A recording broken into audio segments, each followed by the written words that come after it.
Asociadas, asociados del Cineclub Mediterráneo, ateneístas, amigas, amigos de estas dos asociaciones culturales que os dan las buenas noches de todo corazón. Buenas noches. Bienvenidos y bienvenidas, gracias. Bienvenido y bienvenida a la proyección de este documental realizado, dirigido y montado por Emilio Egea. Con él, en colaboración, el Ateneo de Motril y el Cineclub Mediterráneo queremos conmemorar la efeméride del 8 de marzo de este año 2025. Cada 8 de marzo se conmemora el Día Internacional de la Mujer. Este simbólico día tiene antecedentes a través de la historia de la humanidad y podemos decir que pone de manifiesto acontecimientos muy relevantes de los siglos XVIII, XIX y XXI, con los movimientos actuales, Me Too, Ni Una Más, en fin, todos esos movimientos que continuamente en los medios informativos nos dicen en este siglo. Pero, sin embargo, antes de esta proclamación existieron diversos hechos que trazaron el camino por la lucha hacia los derechos de las mujeres.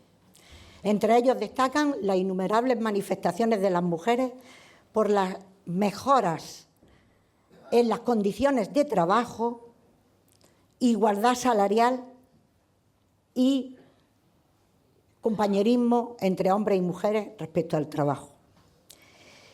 Otro hecho fueron las manifestaciones de las sufragistas hasta conseguir el voto.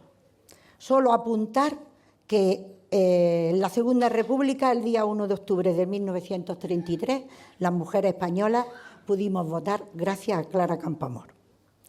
Otro hecho que ocurrió o que se manifestó en la sociedad fueron las exigencias a los gobiernos de derechos y deberes políticos, sociales, de igualdad, como por ejemplo en la Revolución Francesa, donde la libertad, igualdad y fraternidad no se vio cumplida, ya que para las mujeres se les negó el derecho a la ciudadanía y sus lideresas fueron guillotinadas, como es el ejemplo de Olimpia de Gouges, que publicó la Declaración de los Derechos de la Mujer y fue guillotinada, como he dicho, y a partir de ahí se reprimieron todo tipo de actividad al respecto. No pega, pero es verdad. Así fue la historia.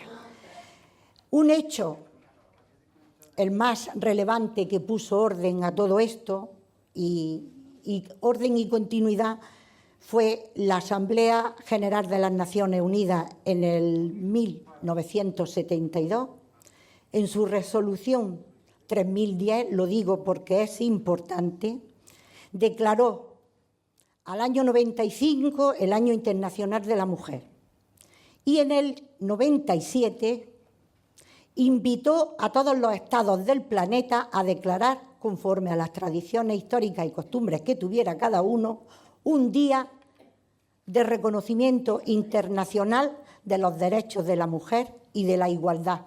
Todo eso para conseguir la paz mundial. En el 1977 se hizo efectivo el 8 de marzo y todavía no se ha conseguido esa paz. ¿Será porque falten los derechos de igualdad entre los seres humanos? Por todo ello, conmemoramos el Día Internacional de la Mujer porque emerge como un recordatorio de las diversas luchas a lo largo de la historia y es una invitación para seguir ampliando en todas las esferas de la vida las voces de las mujeres. El documental que se proyecta, el que se va a proyectar, quiero decir, porque ahora mismo no está una diapositiva con los protagonistas y las protagonistas, con el protagonista y las protagonistas. Se va a comentar en un coloquio posterior bajo la coordinación de Catalina Rivas Ramos y Lourdes García Barcecasa, ambas componentes de la directiva del Cineclub del Cine Club Mediterráneo, y también por su director, que ahí lo tenéis, Emilio Egea. La situación de igualdad aún no está resuelta, aunque hemos avanzado con leyes y derechos adquiridos, pero exige toda la atención y el esfuerzo de nuestra sociedad, porque en palabras de la filósofa feminista Simone de Beauvoir, nos advierte que hemos de estar atentas y vigilantes, porque no podemos olvidar que una crisis política, económica o religiosa será suficiente para que los derechos de las mujeres sean cuestionados. Y también dice, aprendamos que el feminismo es una forma de vivir individualmente y de luchar colectivamente. Y yo añado, aprendamos, hombres y mujeres, de ese feminismo.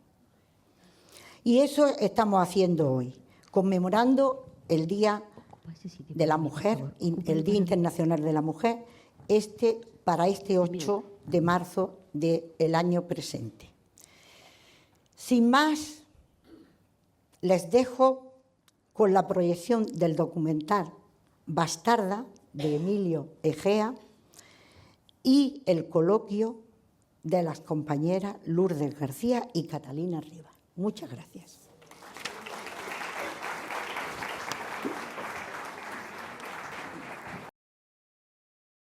Emilio Egea es un realizador y montador almeriense afincado en Granada. Tiene una larga trayectoria en televisión, en cine documental y publicidad. Trabajó durante 10 años como realizador, guionista y montador de la productora Los Últimos, de la que fue cofundador. Y trabajó, entre otras cadenas, para Radio Televisión Española, Radio Televisión Andaluza, MTV o el grupo Próxima Televisión.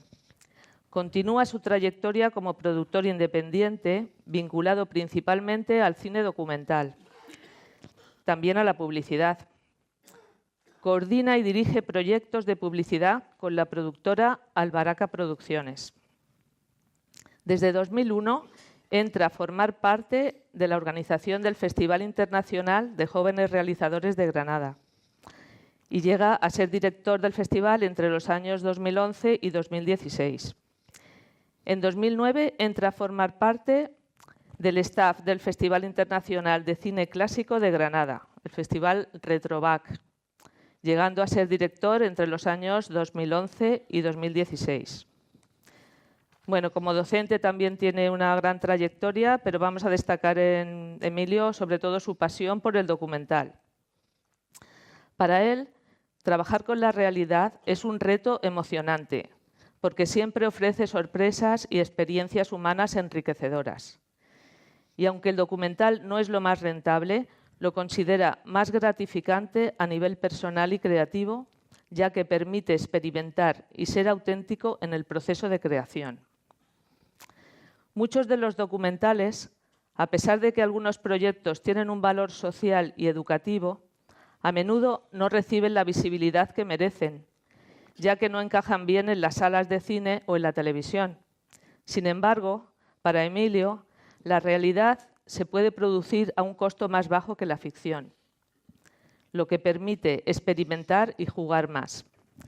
Su trabajo documental se centra en la identidad y la conexión humana, donde se acerca a las personas con respeto y con cariño, lo que genera emociones y verdades enriquecedoras, como podréis comprobar cuando veamos el documental. Bueno, dejo paso a Catalina, que hable del documental un poco. Bueno, voy a ser muy breve. Os voy a dar unas pinceladas sobre el documental que vamos a ver. Es un enfoque de no ficción y distingue, porque es un estilo cercano y profundo, como siempre trata Emilio. El germen de este documental fue cuando Emilio conoció la historia de Patricia, un nombre ficticio, por supuesto, que es una mujer de familia humilde de la zona norte de la provincia de Granada, que es hija de un terrateniente, pero hasta que no tuvo 80 años no fue reconocida como hija legítima. La trama se centra en la vida de esta mujer rural de la posguerra, mostrando cómo sostuvo a su familia a pesar de las adversidades y del patriarcado. Y la película entera se convierte en un relato coral porque conecta con 13 mujeres más y establecen un diálogo intergeneracional con su hija y con sus nietas que es muy enriquecedor, ¿no? Porque cada uno habla de su experiencia, lo que ellas se han perdido, lo que a su hija o a sus nietas les queda por ver y es bastante interesante. Emilio nos habla de esta película de la resiliencia de las mujeres, ya que han vivido situaciones muy difíciles, pero mezclan su tragedia con humor. A pesar de que algunas sienten mucha desesperanza por la pérdida de ciertos valores, el relevo generacional les traerá nuevos valores. Llama mucho la atención en el documental que tienen un encuentro fortuito con un montón de películas de 8 milímetros sobre viajes por Europa, por Egipto, entonces los viajes de la familia que ella no pudo disfrutar y los viajes que esta familia hizo y que ella no ha podido tener.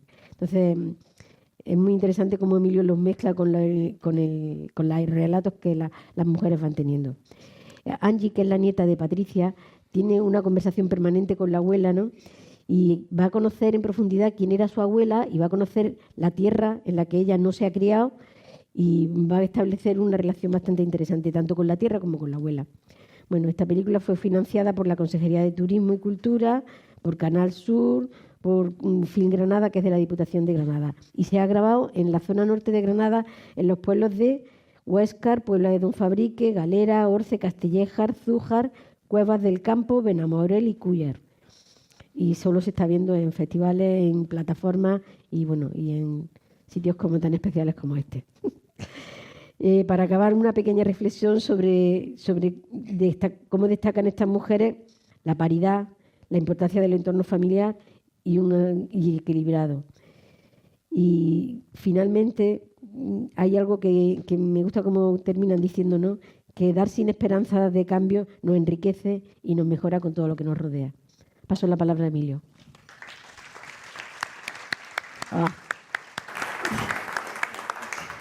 Bueno, buenas tardes, noche ya, y muchas gracias por venir, sobre todo, por llenar la sala, maravilloso.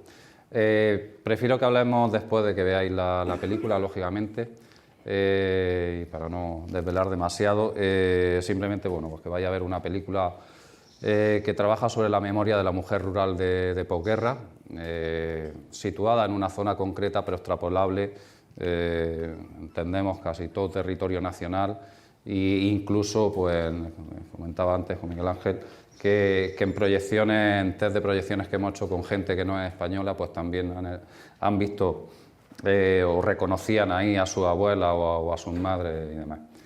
Entonces, bueno, básicamente sobre esto trabajamos y cuando veáis el documental hablaremos más en profundidad de todo el proceso, de cómo hemos llegado a ella y de lo entrañables y maravillosas que son todas estas mujeres. Así que nada, que lo disfrutéis y luego hablamos.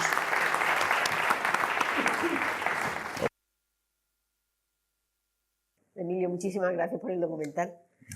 Parece que nos ha gustado muchísimo a todos, ¿no? Bueno, yo lo primero que te quiero preguntar es ¿cómo has llegado a esta historia? Porque le agradeces a tu madre, a la memoria de tu madre, pero ¿cómo llegas a esta historia? Sí, hombre, llego por muchas partes, ¿no?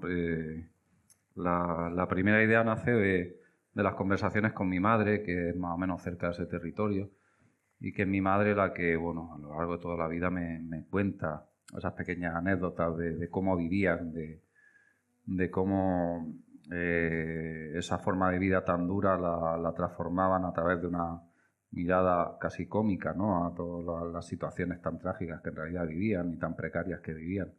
Entonces yo voy recogiendo más o menos ese anecdotario de mi madre y me parece que da para entender la vida que tenían ella y cómo entendían esa miseria de una forma tan positiva. Entonces, a partir de ahí nace la idea de trabajar con las mujeres de la zona y con las mujeres de aquel territorio, también para entender un poco más un territorio que es muy cercano a mí. Y bueno, de ahí parte la idea y luego ya encuentro la historia de la protagonista, de Bastarda, de una hija bastarda y bueno, esa historia tan impactante de ser reconocida como hija legítima de ella con casi 80 años, cuando era bastante conocido, porque normalmente esas cosas se saben, no se sabían, pero bueno, que se le reconociera. Y la verdad es que utilizo esa historia de Bastarda para crear un primer impacto, para hacer una primera llamada de atención. aunque en realidad descargo después sobre todas las historias esa voz coral que es la de todas ellas. Entonces mezclo muchas cosas, mezclo todos esos elementos, pero que tienen que ver mucho principalmente con las historias que me cuenta de mi madre, de cómo vivió esa época. Bueno, pues nos llama también la atención la división que haces de capítulos, de 12 capítulos en el documental. Entonces, bueno, queremos saber si lo has elegido de forma arbitraria o lleva algún orden. Bueno, la verdad es que los capítulos y las temáticas, aunque yo a priori tenía ya una concepción más o menos de qué temas quería hablar, pero es verdad que cuando empiezo a grabar a los primeros personajes y sus primeros diálogos con las hijas y las nietas, ahí voy encontrando en esas primeras grabaciones, voy encontrando lugares comunes. Y esos lugares comunes me empiezan a dar un hilo conductor para abordar la siguiente historia, a las siguientes protagonistas. Y entonces siento la necesidad de ordenarlo hasta llegar, de ordenarlo de una forma que yo llegue en el clímax, en el punto más alto, a esas cuestiones más de identidad y tierra, que al final son la temática que yo suelo trabajar. Es decir, al final yo lo que quiero, o lo que se refleja en toda su historia, es que han sido vidas muy duras, que en principio la premisa de la película es enfrentar a la protagonista a la vida que podía haber tenido y que no tuvo, a través de las películas de los viajes de su familia, pero finalmente todas reivindican la vida que han tenido. O sea, es que a ella la mayoría les pregunta, pero bueno, ¿y tú qué hubieras cambiado tu vida? Han sido felices. Han buscado la forma de ser felices. Más que han sido felices, han buscado la forma de ser felices. Y entonces lo ordeno para que vaya entendiendo, vaya creciendo hacia eso, a cómo reivindicar su relación con el territorio. Ordenarlo en capítulos y que tuvieran esa... Y tal, bueno, también es un poco cierta licencia para ayudar al espectador también a conducirlo a través de la historia, a ordenar las ideas, tantas ideas que surgen en esas conversaciones. Yo quiero preguntar, ¿quién decide demandar a la familia? ¿Y por qué eso no sale en el documental? ¿Quién lo decide y cómo, en qué momento? ¿Quién decide, perdona? Demandar a la familia paterna. Bueno, esto parte de la nieta, en la que un poco pone el empeño en que se le reconozcan ser hija legítima de. Y es un poco la nieta en ese retorno que tiene al territorio y ese reencuentro que tiene con la abuela la que más o menos mueve todo esto. Porque quiero decir, en el documental como que no queda claro quién es quien demanda. Es a partir de la nieta la que empieza a hacer los trámites para que se le reconozca ser hija legítima de. Sí. Tiene un proceso que tampoco es complicado, porque tampoco es que primero que era conocido, pero un proceso era conocido, pero que es que como en la mayoría de mujeres que había en esta situación, que había muchísimas, que es que en ese territorio hay muchísimas, es que hay con un historiador que de aquella zona me comentaba que más del 60-70% de familias tienen hijos, o sea, tienen a alguien que ha sido hijo bastardo o que tienen de origen bastardo. O sea, que era bastante habitual y era una cosa que demasiado aceptada, pero es un poco a través de la nieta que dice, vale, pero es que también puedes tener derechos sobre esto y que puedes ganar, es decir, tal, cosas que a ella les daba igual, tal, es que tampoco para ella eran importantes. Y entonces más o menos la nieta que dice, bueno, pues vamos a mover esto y bueno, que tenga otra dimensión tu vida en este momento. Pero tampoco quería centrarme mucho, o sea, yo lo pongo de inicio y la lectura de la resolución y tal, lo pongo de inicio para que, bueno, cree el primer impacto, pero en realidad lo que me interesa es su vida y su apego al territorio, más que centrarme de una forma más morbosa y más efectista en el conflicto del juicio y todo este tipo de cosas. Bueno, tu amor por la no ficción queda clara en el documental. Sin embargo, bueno, nos gustaría saber un poco más sobre esto. Aunque tienes algún flash así de vez en cuando en el documental un poco como mágico, con esos sonidos. Sí, a ver, y yo trabajo con la realidad, con la materia prima en la realidad, pero es verdad que también le incrusto algunos elementos de ficción y lógicamente también le incrusto elementos de poética derivados del cine, de mi ejercicio cinematográfico. Pero es verdad que incluso aquí hay algunas situaciones que son ficticias o que son forzadas o que son situaciones pues, para tapar identidades, pues porque tampoco queríamos hacer una denuncia. Y entonces, por ejemplo, pues la casa que ella hereda y demás, que toma derecho y tal, pues no es la casa real. No es la casa real. Hay cosas porque no queríamos tampoco hacer visible este tipo de cosas. Tampoco era una cuestión de decir, mira, que esta familia... O sea, no, era evitar ese tipo de cosas, ¿no? Y entonces hay algunas situaciones que forzamos y que impepinablemente en el documental trabajamos con la materia prima de la verdad, pero hay cosas de la verdad que tenemos que organizar para que se ponga a ponerla en escena cuando nosotros queremos y nosotros podemos grabar. O sea, que forzamos algunas cuestiones. Pero luego la materia prima humana esa es intocable y esa habla por sí sola y al final ellas son la verdad, su voz es la verdad y su historia son la verdad. O sea, ahí no hay... Por mucho que cree una puesta en escena, que te les lleve a lugares que no son los suyos y que les ponga una iluminación, que no es la iluminación que está en su espacio para embellecer un poco estéticamente, la verdad, ellas tienen tanta verdad que eso ya te aplasta.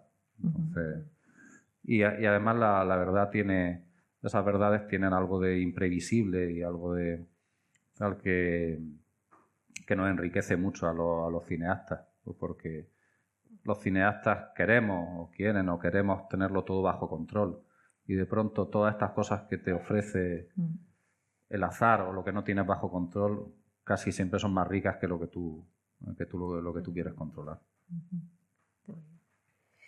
Y otra cosa que nos ha llamado la atención son los viajes familiares de la familia, ¿no? Esas películas de Super 8 que encuentran ahí y que a ella, no sé, le abren los ojos a un mundo que no ha vivido, ¿no? Sí, ¿qué pasa con esas películas al final? Porque se ve, parece que alguien en algún momento... Sí, no, se ven. Tampoco queríamos focalizar mucho. Claro, se ve la familia. Sobre lo que por suerte no eran escenas demasiado familiares, o sea, que miraban más los edificios, miraban más los lugares que visitaban, que mirar hacia adentro, hacia la familia. Pero lógicamente lo que las películas de Super 8 van generando un contrapunto continuo sobre todo lo que ellas van viviendo y sobre todo desvela pues la falta de vida que ellas han tenido. Ninguna de ellas prácticamente ha viajado hasta que han sido mayores y ya muy mayores pues le han dado la oportunidad de viajar. No han ido a la playa, no han salido de sus provincias o casi de su comarca. Sí. Y esa conquista que hay en esas películas también, esa conquista del cielo, esa conquista de la nieve, del agua, porque también ahí está reflejado, hay un trabajo simbólico que atraviesa toda la película y es que las mujeres de la tierra las mujeres del lugar son tierra y fuego, mientras que las clases adineradas son agua y cielo. Por eso las conquistas que podían tener, el agua era poder y siempre ha sido poder en esos territorios tan secos y el cielo es una conquista, o sea, el cielo solo lo podían conquistar por ciertas clases sociales. Por eso ella finalmente vuela. Le pagamos la experiencia o le construimos la experiencia de que volara por primera vez. Además que tuviera hasta la oportunidad de pilotar la avioneta, la que todo eso, para que conquistara, que hiciera su propia conquista. En fin, más o menos, entonces las películas van trabajando en ese contrapunto.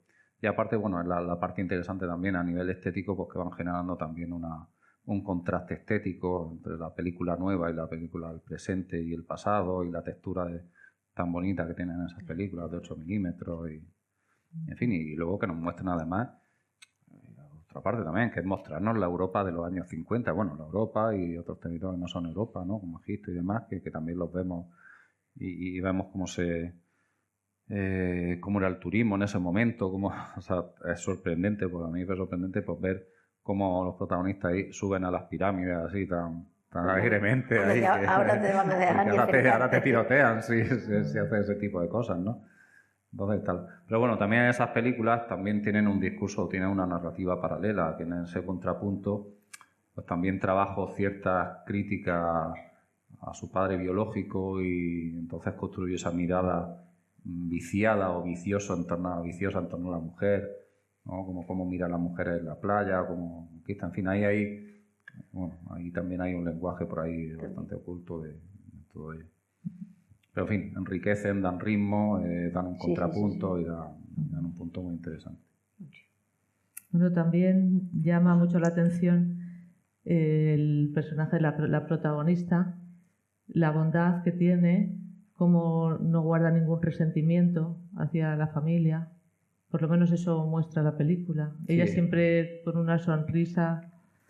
Ella y prácticamente todas. Es muy curioso como ninguna de ellas... Sí, pero el resto tenía su familia. Ella podría haber tenido algún tipo de resentimiento, a lo mejor al ver estas películas, la buena vida que se pegaban. Ni muestra resentimiento, es que no tienen resentimiento. Casi digo que ella no, porque además ella era un encanto. Bueno, quiero decir que ella murió antes de ver que la película estuviera acabada. Eso te vamos a preguntar. Cogió un cáncer que duró un mes y no pudo ver la película acabada. Y bueno, ella es maravillosa y es una persona que nos facilitó todo de una manera extraordinaria. Pero luego además, hablando con todas ellas, pese a que muchas de ellas posiblemente tenían maltrato, tenían cosas detrás duras, otras no, otras habían tenido maridos que habían tenido una muy buena experiencia, pero ellas son incapaces de hablar mal de.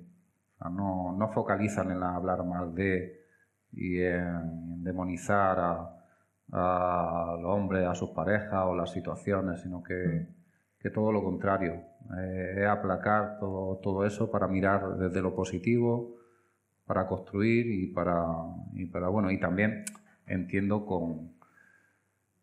que era algo cultural, no hablen mal de, ¿no? Y no hablen mal de ellos, que no está bien, y lava dentro de casa los trapos sucios, ¿no? Que meter esas cosas debajo de la alfombra y no sacarlas hacia afuera, y ellas lo han respetado mucho, pese a que tenían algunas situaciones muy duras a todos los niveles, ¿no? Entonces ellas son... La que se va a Bilbao tiene que tener una vida dura porque deja traslucir algo ahí que... Hay unas cuantas que tenían una vida muy dura, ¿no? Especialmente María la vasca. La vasca, la de Bilbao. La vasca, su historia es que dice, quiero decir algo feliz de mi vida, pero no había manera. Puedo, ¿no? Es la única también. Cuando grabamos a ella la historia de María, fueron 3 horas de entrevista. Ella continuamente se rompía llorando y destrozada. Y yo quería parar la grabación porque yo le decía que yo no quería eso, que no era lo que buscaba. Pero ella no quería parar. Ella decía que yo tengo que hablar aquí, yo tengo que contarlo todo. O sea, en general a ella era el día de su vida en que se les daba voz y no querían perder esa voz. Claro. Entonces era muy impactante. Cuando decía que la llamaban puta, que la pegaban, no sabía ni lo que quería decir. No, lo de su vida se cuentan pinceladas, pero bueno, la historia de ella completa es terrible, totalmente terrible. Y luego ya que me llamó atención lo de su amor por la educación, por querer estudiar arqueología, qué bonito, ¿no? Qué triste, ¿no? Porque se nota ahí un afán de conocimiento que ahora que lo tenemos tan fácil y que no...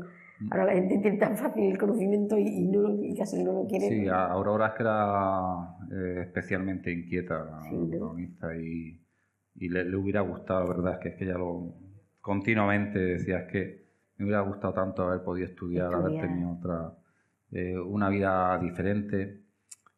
Ella, esa es la parte que me ha echado, haberse acercado al conocimiento, haberse acercado a otras culturas. No en general la vida en el territorio y haber trabajado, eso no le importaba, pero sí no haber tenido acceso a la cultura a ella le dolía bastante. Sí.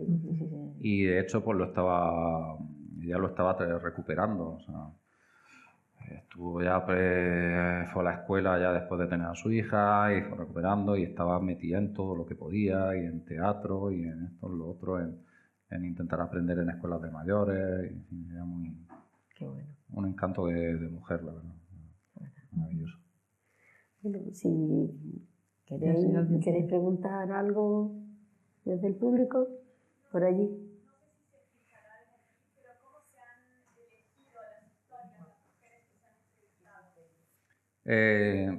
La forma que fue complicada además porque fue durante la pandemia. Hicimos casting por el territorio, hicimos casting grupales. La idea fue trabajar con asociaciones de mujeres, con grupos de teatro de mujeres, en fin, con asociaciones en general. Es decir, buscar grupos de mujeres que ya hubieran roto la barrera de la participación. A partir de ahí, yo le hacía casting grupales, más o menos, por pueblos, por esto y tal y demás, o la forma en la que podían agruparse. Iban contando su historia y yo por las sensaciones, primero por el perfil de historias que contaban y luego por las sensaciones que me daban a mí de cómo podían funcionar contando esas historias, lo que podían transmitir, la energía que transmitían. Entonces de ahí seleccioné las 13, pero fue en torno a unas 50 mujeres, pues hechas desde, no sé, pues si 15 reuniones de grupos de mujeres o algo así, en las que ellas iban contando su historia y yo iba hablando con ellas y de ahí sacando sensaciones. Pero sobre todo la idea de que fueran mujeres que ya hubieran participado de alguna forma. Es verdad que a raíz de esto, en muchos pueblos pues nos fueron hablando de otras mujeres que tenían historias especiales, ¿no? Como Nanú, la francesa, ¿quién más? Ramona, en fin, hay unas cuantas protagonistas ahí que nos fueron llegando por otro lado a raíz de que ya el boca a boca fue lo que estábamos haciendo, pues nos fueron más o menos alertando de mujeres que tenían vidas interesantes, que eran peculiares y ahí ya pues fuimos a puerta fría, por decirlo de alguna forma, y a ganárnoslas, porque luego había que ganárselas, y había que visitarlas y había que darles cariño y había que acercarse a ellas para que luego nos dieran lo que nos dieron. ¿Alguien más?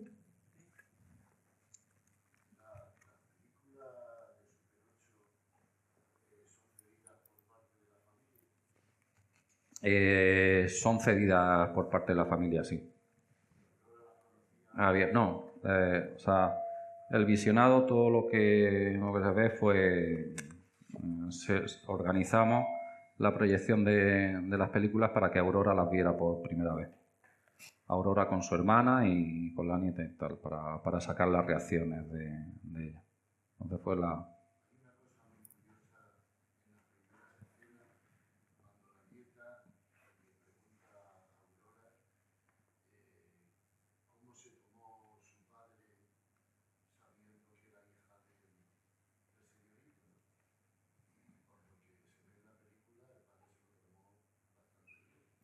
Sí, es que, vamos a ver, básicamente porque se asumía.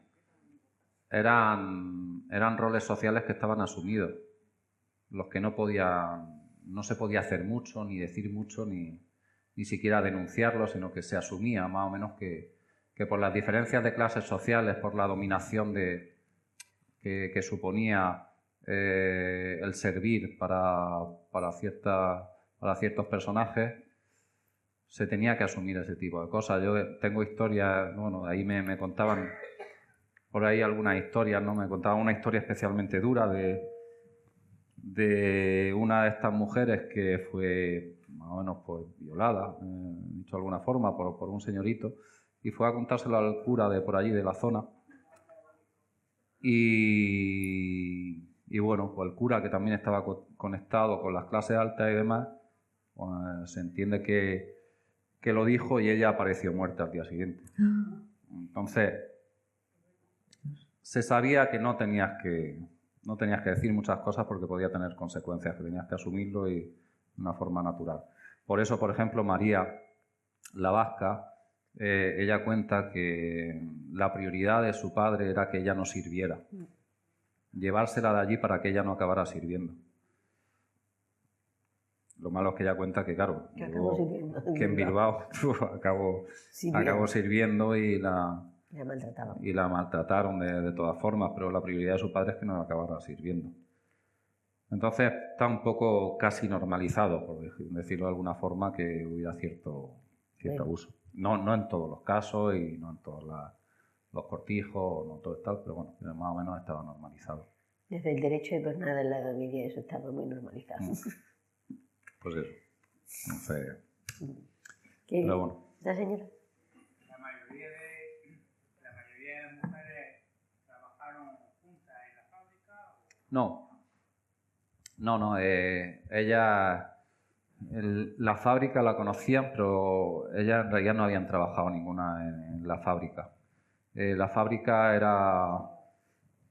Se construyó toda la idea de la fábrica y el encuentro en la fábrica porque básicamente al construir una voz coral, que tenía que ser una voz única, la idea era que tenían que aparecer juntas en la película en algún momento.